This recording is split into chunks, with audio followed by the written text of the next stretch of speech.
Thought I'd take a look at the top slide. So that's the tool block, which I'm not sure whether is original or not. That plate certainly isn't, which is the mounting plate.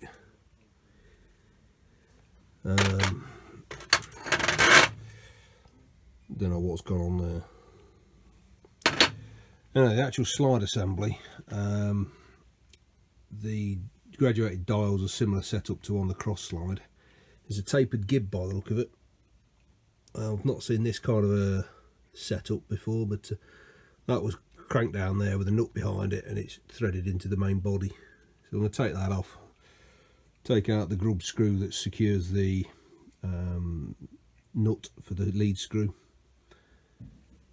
feed screw, sorry, and then we'll take the thing apart and see what it's like. It's not seized now, it's been soaking for about a year. So that's the locking screws out. Oh, that's a big ass, I'm guessing brass or bronze.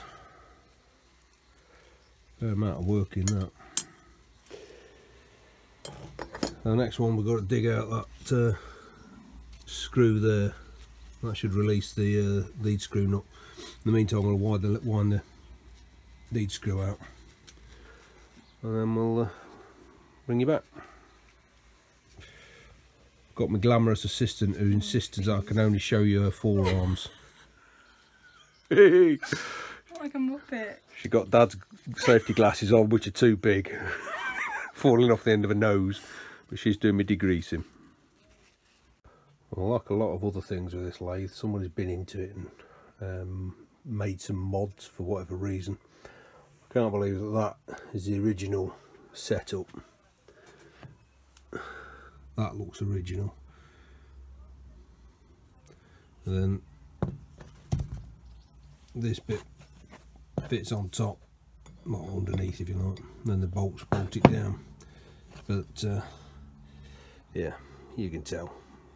Anyway, bronze gib, got some scoring but doesn't look too bad, so I'm hoping I can reuse that. I haven't checked the weighs, but I can't feel any huge amount of ridging, so they just want to tickle up, and the rest of it is looks all right. The screw looks pretty good. The nut's a bit worse for wear, so I might replace the nut if I can find a tap that'll do it. I think it's 125 thou pitch. So yeah, so put it all in the box and forget about it for a few weeks. Ho ho ho. So just taking a quick look at the top slide. This is the lowest portion, so it's upside down, and I'm just getting an idea of the wear along the bearing faces of the dovetails. So that's my thou feeler gauge. It's just going under there, so there's probably 1 thou and a bit. Won't prick down the side.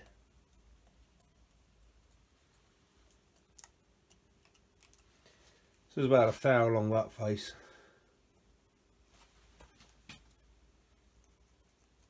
It's just starting to prick on that end.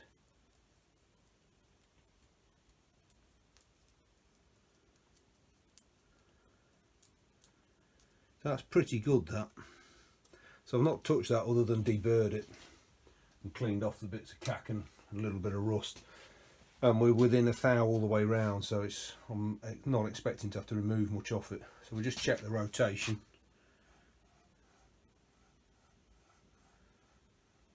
It's in the middle, which is what I'd expect. So it's probably about 1 thou wear at each end.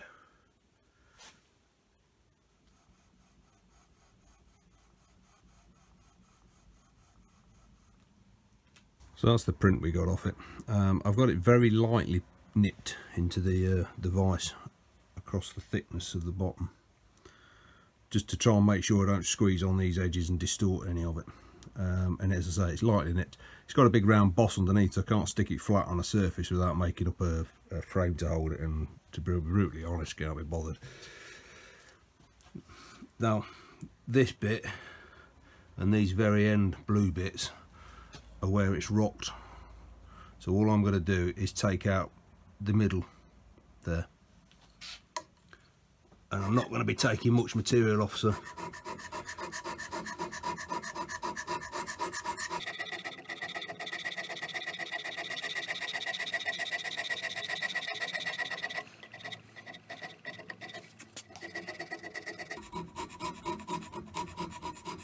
I could just take the blue off and call it done and keep working it out that way, but you run the risk of it rocking when you're doing a print, so getting a false reading.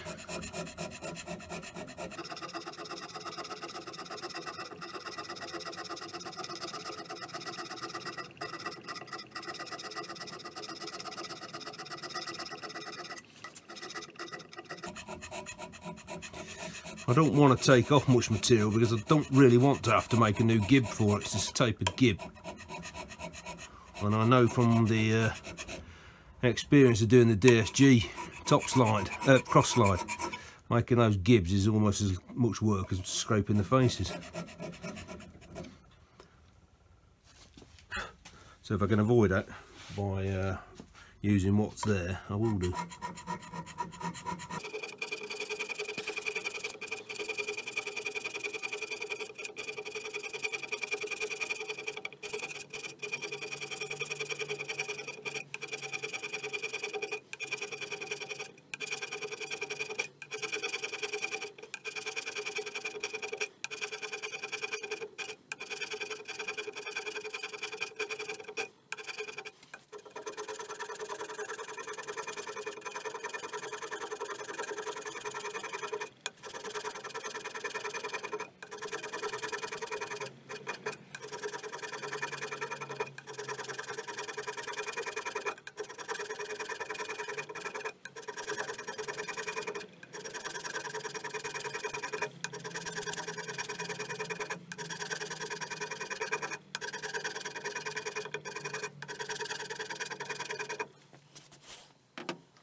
We might have to invest in a new cloth.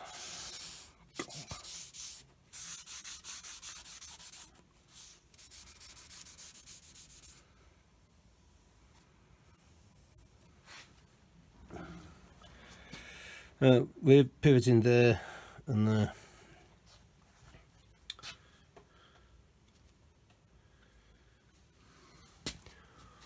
Rinse and repeat.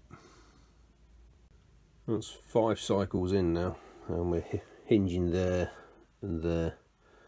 There's no rock. I'm slowly opening it out and I'm leaning a bit heavier in this area. And we'll take a bit of carrying on really. God, it's not easy to be filming these things. It's a bit heavy on the ink because I've just re-inked the plate, but I've now got it hinging basically in the middle of each end, and as you can see there's a fairly even distribution over it, so I can now move from rough scraping into a sort of a finer, let's call it a medium scrape, because I still want to bring in these sections. Measuring the heights front to back from that position down, these two are spot on, and there's a thou variation between these two. I'm not entirely sure why, I've got to do a bit of work, but there's quite a burr on the edges, it might be just that. So we're getting to a stage where we're near enough done on that. It's hinging right, it's a little bit light on this top corner, but if you put it in scale and next to my finger, it's hardly a big deal.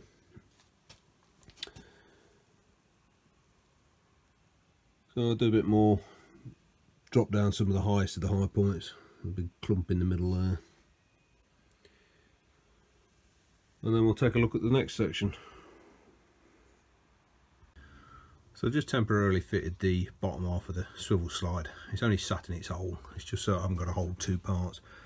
I've sat the top half of the swivel slide onto it, and I've blued up the horizontal faces of the female part. The first thing I wanted to check was just where we were contacting. So the top half is about 1.5 inches longer, so I would expect it to be hollow in the middle as it goes over. I'm going to do that kind of action. So that's my 1/1000 feeler gauge, and just touching there, I'll move it back this way, I'm free. The only friction I can feel is the blue, and I'm starting to touch there, so I've got sort of 1.5 inches at this end.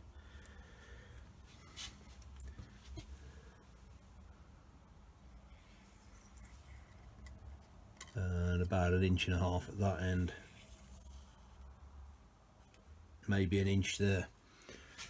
So I'll just give it a light rub, and I've scooted it over so it registers against this side of the dovetail, that side being the key.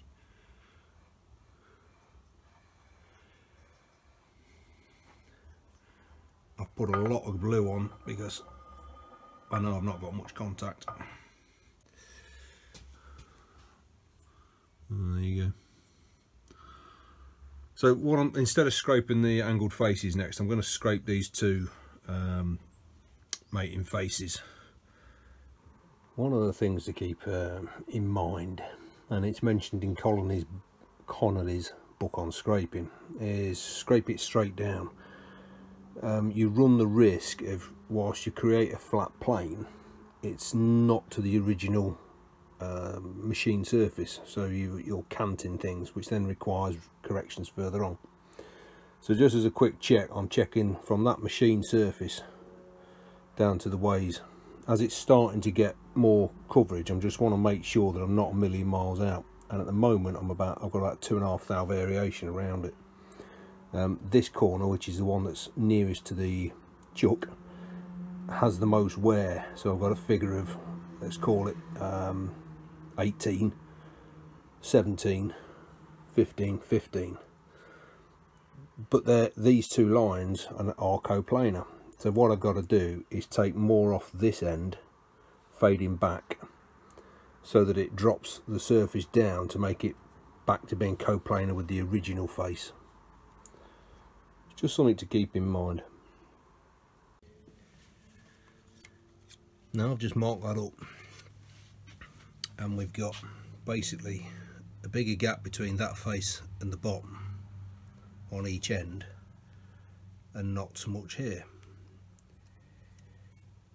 which doesn't correlate to the wear that I found, where basically this bit is hollow and this bit's not worn. So when you get a measurement which is let's say suspect, and I've repeated it several times, Ready Reckoner, it's only a steel edge, it's not even a precision edge, but it's close enough. My 1/1000 feeler, it's hard on at the ends and goes straight under there. Yeah.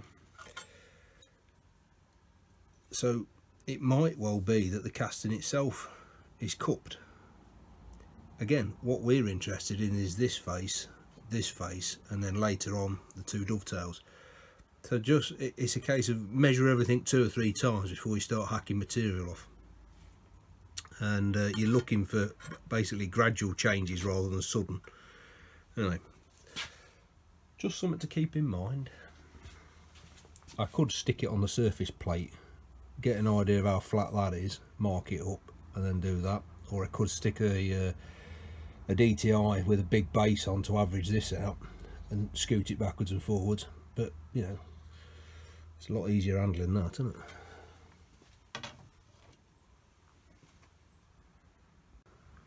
Well, I've been trundling on doing this and I forgot to put any on video. Right, where we're at, because the top of this slide is longer than the bottom slide, you can rub it all the way backwards and forwards, but you do run the risk of either going like that or like that.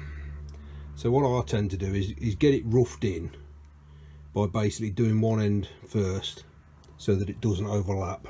Rub, rub, rub, rub, rub to that point, mark it.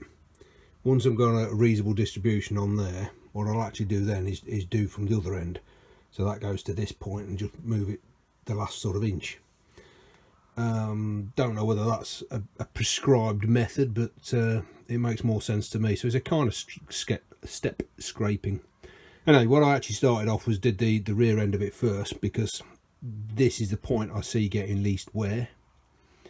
Brought it so that it's flat from there to, I don't know, you can just see that black line.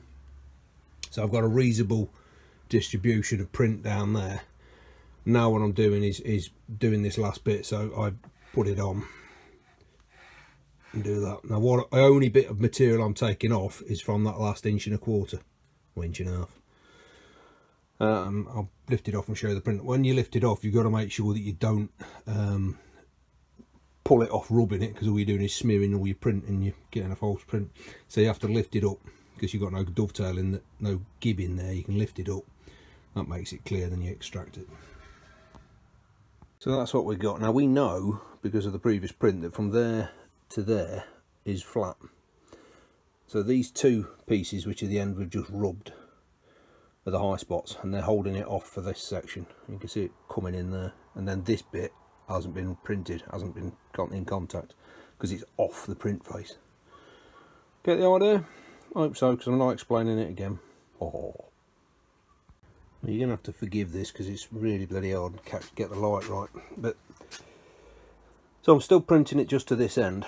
I don't know whether you can see that I've got tabs all the way down now, bar this end, which is off the printing face. So what I'm now going to do is, I can now rub it full length, reasonably confident that I'm not going to dip down at either ends or rise up. Maybe I'm being pedantic, I don't know. Works for me though. Quick alignment check for the top slide. What I want to make sure is that as this pans out and goes back in, that it's not going through an inclined plane. It's got to be co-planar to that. And I've been having a think about how best to check that. So what I'm going to do is take that off,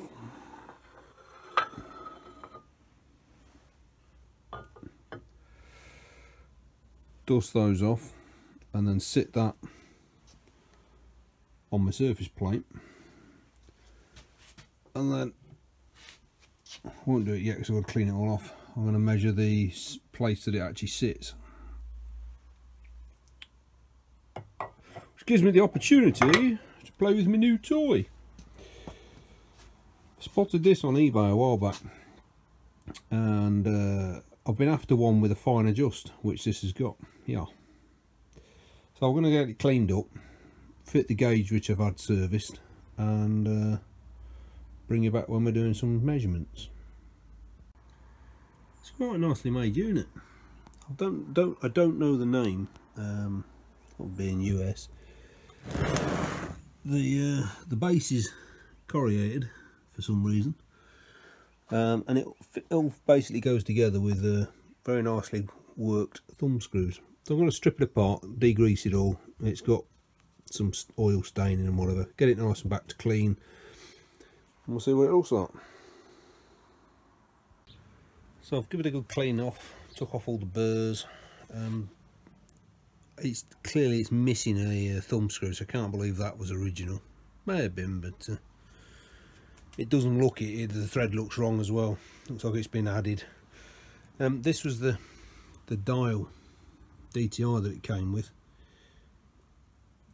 which I've sent up to Bob Dixon, and when it arrived it didn't have a screen on it, so Bob's made up a screen for it, and it was, well, it didn't work. It does now.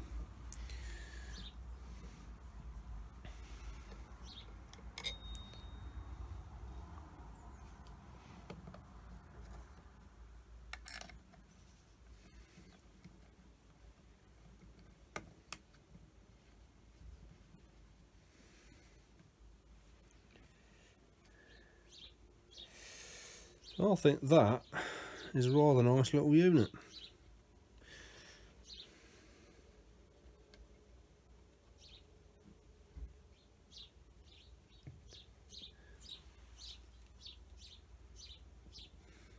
I do like the way that it's A nice little fine adjust there.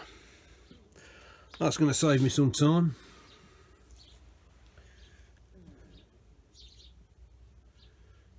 Yeah, quite happy with that. As with a lot of these that have come out of shops, inspection and then a reference number for calibration. It's a bloody stand, you don't calibrate stands. Anyway, yeah, I'm quite happy with that. Right, I can get on with doing the job now. Whee!